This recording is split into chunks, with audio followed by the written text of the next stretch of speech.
Alright, I don't usually give these disclaimers, but because I'm talking about an actual person, please do not go harass Nickcheezy over this video. If you really don't get what I'm doing here, go in the description and check the date when this is uploaded. I shouldn't have to put a disclaimer, but some people are really stupid, so I'm just putting this here. Please do not go harass them, and with that out of the way, enjoy the video.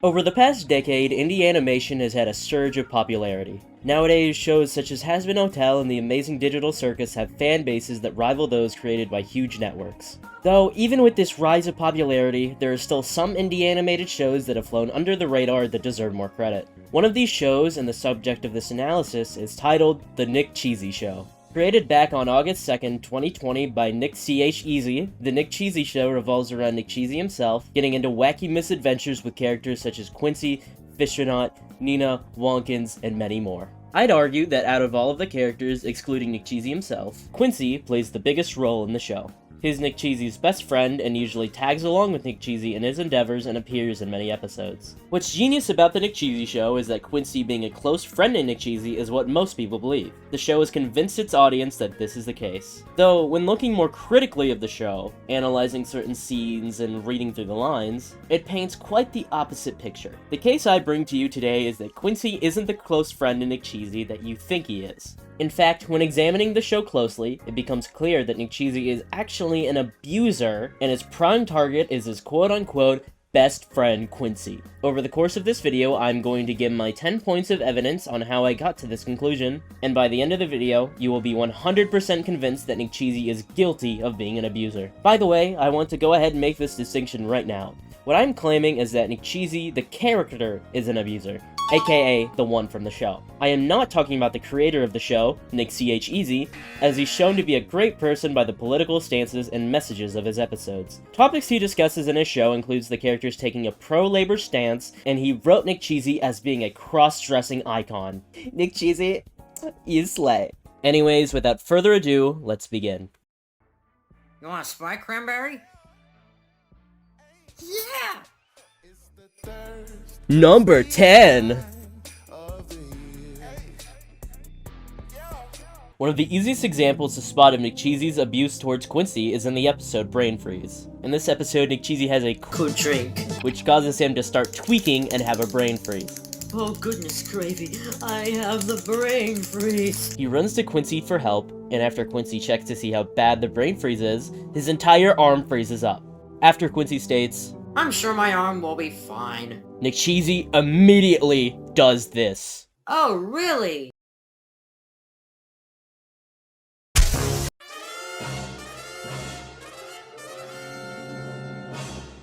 Yes, that's right. Nickcheezy broke Quincy's hand and didn't even say he was sorry. After this incident, Quincy says to not call him, not come by his house, and they are done! Of course, the status quo resets after this episode, like it does with any other, so Nickcheezy gets away with it scot-free. This may seem like definitive proof to my claim, but boy, we are just getting started. Yo! Ah! Number 9. The Nickcheezy Wiki is home to a lot of valuable information about the show. For example, I learned that Nickcheezy is a gang leader, drug leader, and murderer. Quincy, on the other hand, was actually the notorious American gangster Al Capone. Nickcheezy also edges to Cooper Girl, one of the prominent characters in the show.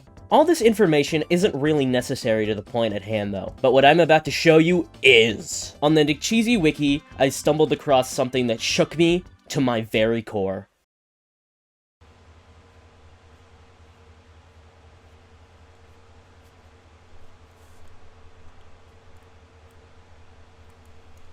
What the hey, dude? Not cool. Yes, that's right. Nickcheezy himself stated that he beats Quincy. Check it out. Oh, good morning, Robert. Please tell me you set the timer on the coffee maker because I completely forgot. Cherry? I'm not a cherry. Oh, come on, one more. Number 8. Another example from the Nickcheezy episodes themselves of Nickcheezy's abuse towards Quincy comes from the episode Comic Humor. In this episode, Nickcheezy explains to Quincy all the different iconic characters that got their start in comic strips. Yet when Quincy poses to Nickcheezy a simple question, that being of how these characters become so popular, Nickcheezy says in a threatening voice, I'm gonna show you right now. Oh no, please don't do it. You're not gonna do it, Nick! After this, Quincy... What am I saying? After this, Quincy is forcefully thrown into the comic strip and squashed by an anvil, beaten by a cat, and run over by a car! This all culminates to the pure joy Nickcheezy gets after seeing his friend be injured. Why would you do this to me? I'm not a baddie! I can and I will! This is probably the most graphic example we see of Nickcheezy's abuse towards Quincy, and yet it's played for a joke! So remember everyone, when you're thinking of horrible abusers, you always gotta go with Nickcheezy all the way. Number 7.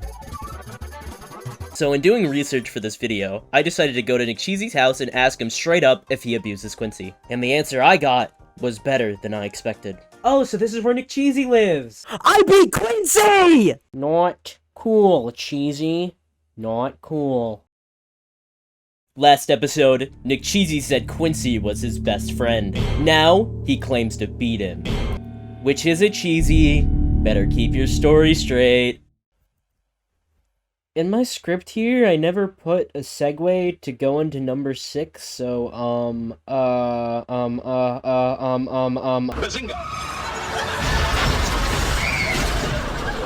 Do you know that Nickcheezy has his own merch store? Well, of course he does! Personally, I'd recommend the tote bag. I did some digging though and made a horrifying realization. Excluding the merchandise that includes all of the main characters, Quincy is only featured on one piece of merchandise. That piece of merchandise is titled Snowball Fight and involves Nickcheezy throwing a living snowball into Quincy. Now, this looks pretty innocent and fun. Not! There are two things to note when looking at this hoodie. Number 1. That snowball right there? Yeah, he's just dead. Remember when I mentioned Nickcheezy was a murderer? Yeah, this is why. When that snowball comes into contact with Quincy, it will explode on impact and die. Nickcheezy, murder isn't cool, dude. But you know what? I can forgive him. Personally, I was never a fan of Battle for Dream Island anyway. The only character I liked was Fanny, everyone else sucked. What I cannot forgive is number 2. Look at where that snowball is going to hit Quincy. I mean, really, look at it. Yes, that's right. The snowball is about to hit him in his balls, his testicles, his bollocks, and yes, his little Quincy's. A snowball doesn't really hurt, but Nickcheezy made sure to hit Quincy in the one area that it would, and capture that moment on a hoodie for the world to see. I could go to my dear old grandmother's house wearing this hoodie, and it would break her heart and make her flatline seeing abuse being conducted on my hoodie. Nick, her blood is on your hands.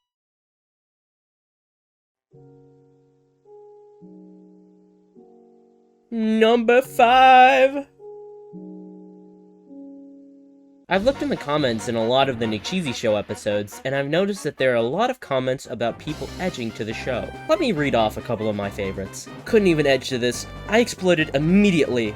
Oh god, I don't want to say this. I don't want to say these things. Couldn't even edge to this. I exploded immediately. Clean up on aisle. My pants! I edged to this video so much. Peak episode, bro. Edging. It's all over the screen, Nick. I couldn't even edge to this. I exploded immediately. I edged to this episode of the Nickcheezy Show. I edged to this video, Nickcheezy. I edged to this. Now, why do people edge to Nickcheezy? I mean, the obvious answer is that people are really weird, but there's a simple answer. Specific people are really into watching others being degraded. So when they see Quincy being beat by Nickcheezy, their little neurons activate and their willies go wild. I want you guys to know that my dad watches these videos. So now at the dinner table, I'm just gonna have to explain what edging is to him. I'm going to hate every second of it, but if this is the price I have to pay to let the truth come out, so be it. Then why did I use up my best material on this? No! You cannot say that! In the Nickcheezy Show episode, Take the Heat, Nickcheezy has the idea to take a rocket and go to the moon to cool off during a heat wave. And what does Nickcheezy do while he's on the moon? See for yourself. And now it's time to make the sun hotter.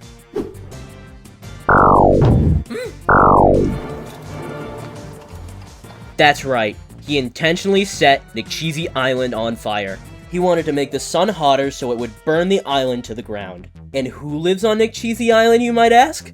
Do I even have to tell you? If Quincy was Nickcheezy's best friend, he would have asked Quincy to tag along in his rocket before he left. What makes this even worse is that at the start of the episode, he is the only character not visibly bothered by the heat, which means he used the situation to get away with harming Quincy. He had plotted from the very beginning of the episode to make Quincy suffer, William Afton style. Don't worry though, Quincy always comes back. His other alias is William Afton after all.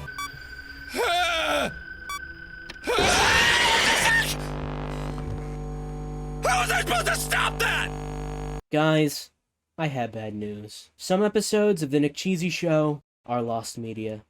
Say what? This is an example of one. Originally, a full Nickcheezy Show cover of Lahugany's magnum opus Undertale the Musical, aka Story of Undertale, existed, but now we only have a 7-second clip of it. Thankfully, we can still use this as evidence towards Nickcheezy's abusive tendencies on Quincy. Look at the placement of Quincy in the intro. He's to the left. In the original animation, you know who else was standing to the left? My mom! Nah, I'm just playing with you. It was Papyrus. This leads me to conclude that Quincy was acting as Papyrus in the Nickcheezy Show version of Story of Undertale.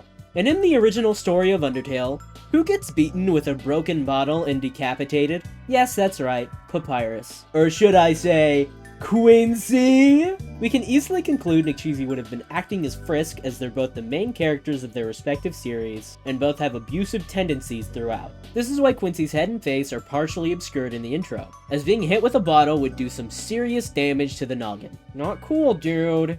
Not cool.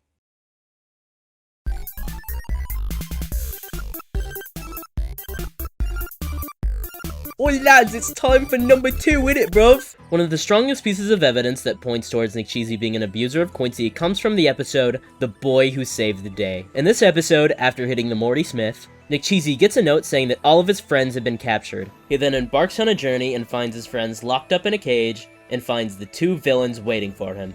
Now, I'd love to give credit to the writers of this episode. The writing and characterization of this evil Nickcheezy showcases how this show can truly shine. Of course, Liquid Cheesy over here is supposed to parallel Liquid Chris Chan, while Solid Nickcheezy represents Solid Chris Chan.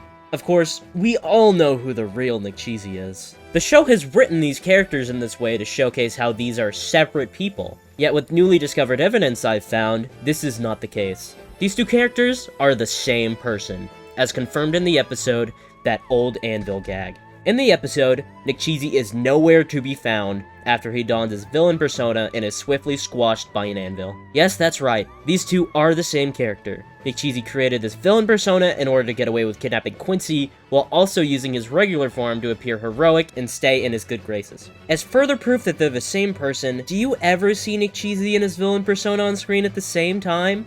Pretty suspicious! Now, yes, I know, the Nickcheezy scholars that just got their degree in the study of cheesyology will be quick to point out, Actually, in the episode The Clover, you can clearly see both Nickcheezy and the evil Cheesy on screen at the same time. Therefore, your argument's wrong. Shut up! sorry, but yeah, I'm still right. What's actually going on here is Nickcheezy is having a discussion with his inner self, the dark Cheesy inside. The evil Cheesy isn't actually there. It's a very high IQ topic to discuss, a pretty Rick and Morty level subject, but think of it as Nickcheezy talking to his persona, or the evil red sunglasses speaking to him, trying to take control. Another way you could look at this is using the Story of Undertale Nickcheezy Show version, as we just discussed prior. This evil Cheesy could be a nod to Chara from the original musical, as they're both a part of the person they look similar to while trying to influence them. So yeah, you're wrong. Nickcheezy went out of his way to create an evil persona with the sole purpose of abusing Quincy without raising suspicion.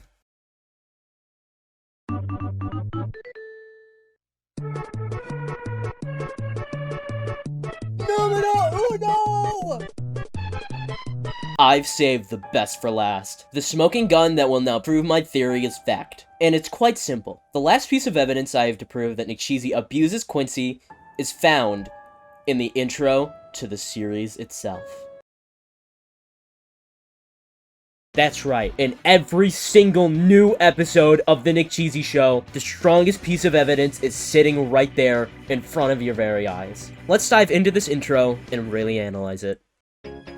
You wake up one day and say, hey world, you know me, what can you show me? So far, Nickcheezy seems to be very bored with life. He just needs something new to do, and that boredom lasts until he lays his eyes upon Quincy for the very first time. Now, he's got a big smile on his face. The predator has found its prey. There's a whole world of possibilities for Nickcheezy now. He can't be bored. He could break his arm, lock him in a cage, beat him up in a cartoon, or burn him alive. Anyways, the middle segment of the intro has him hanging out with different characters, including Quincy in one part. Of course, this shows that Nickcheezy gets to lead Quincy on. Nickcheezy's mask seems to slip later though, as he's found dancing independently to Quincy. His lies have their limits, and he cannot stand dancing with Quincy at all. Even though all of this is strong evidence, it does not even compare to the last part of the intro. See for yourself.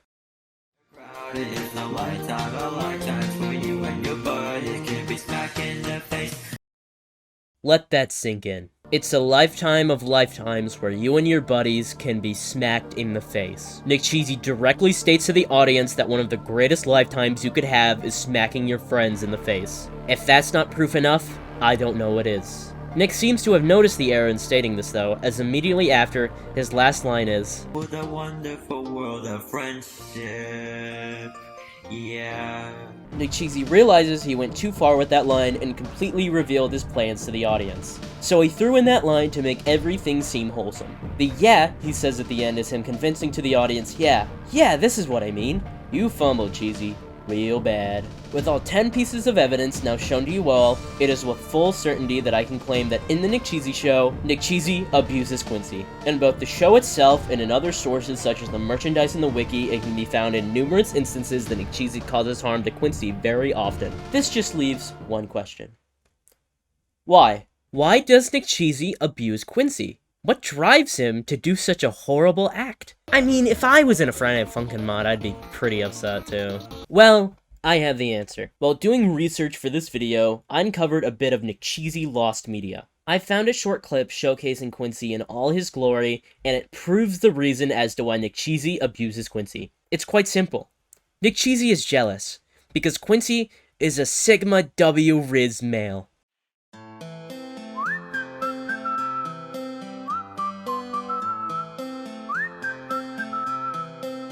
Can you blow my whistle, baby, let me know. Girl, I'm gonna show you how to do it, and we start real slow. I rest my case. Thankfully though, it seems like Nickcheezy has been written out of the show entirely. If you see a new episode out with him in it, you are on copium, okay? It's not real. I'm sorry. He was written out of the show after many viewers felt enraged and disgusted that in his last episode he was shown to be a pedophile. Hey, look, I got a bunny fish, do not. But Nickcheezy, you can't do that. She is 5 years old. Wait, what? Are you a pedophile? The last scene he's featured in shows him being arrested and thrown in jail in a newspaper. It's implied that he was beaten killed by some of the other inmates, maybe as justice for what he did to that bunny, but I'd like to think that there were some die-hard Quincy fans in there. You know, I do wonder where Nickcheezy ended up after he bit the dust. Oh jeez, I sure got beat badly in that cell. Wait, where am I? Hi Nickcheezy, welcome to the Has-Been Hotel. Oh, what the f-